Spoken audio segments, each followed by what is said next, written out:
চলতি বছরে 28 এবং 29 ডিসেম্বর কলকাতার যাদবপুরে অনুষ্ঠিত হবে অনূর্ধ্ব 16 বছরের ওপেন এসএস স্কাই আন্তর্জাতিক ক্যাডেট প্রতিযোগিতায় ত্রিপুরা 10 জন বালক এবং 4 জন বালিকা অংশগ্রহণ করবে। এই আসরকে সামনে রেখে 14 জন খেলোয়াড়, 2 জন কোচ সহ একজন ম্যানেজার 24 ডিসেম্বর কলকাতার যাদবপুরের উদ্দেশ্যে রাজ্য ত্যাগ করবে।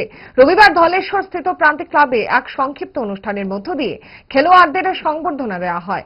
কার্যকর্তারা আশাবাদী এই আসর থেকে রাজ্যের সম্মান গৌরব অর্জন করবে।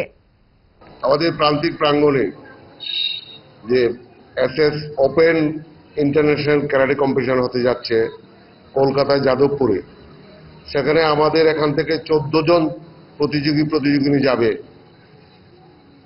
বয়েজ 10 জন এবং গার্লস 4 জন, তাদের সাথে 2 জন কোচ, একজন ম্যানেজার হিসেবে যাবে। আমাদের আজকের যে 14 জন ছেলে প্রতিযোগিনীকে আমরা ফুল দিয়ে আমরা অভ্যর্থনা জানিয়েছি, ওরা যেন ভালো রেজাল্ট করে রাজ্যে ফিরে আসে। কারণ আমাদের এই কোচিং সেন্টারের, এই আগরতলার যে কোচিং সেন্টারগুলো চলছে এবং সারা রাজ্যেই, সেখানে আমাদের এই নেতৃত্বে আছেন আমাদের কৃষ্ণ সূত্রধর মহোদয়। ওনার তত্ত্বাবধানেই এই ক্যারাটে কোচিং চলে।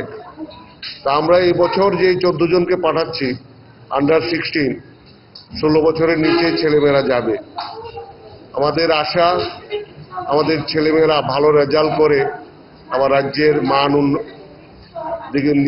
উপরের দিকে নিয়ে যাবে, এই আশাটুকু রাখি ওদের কাছে।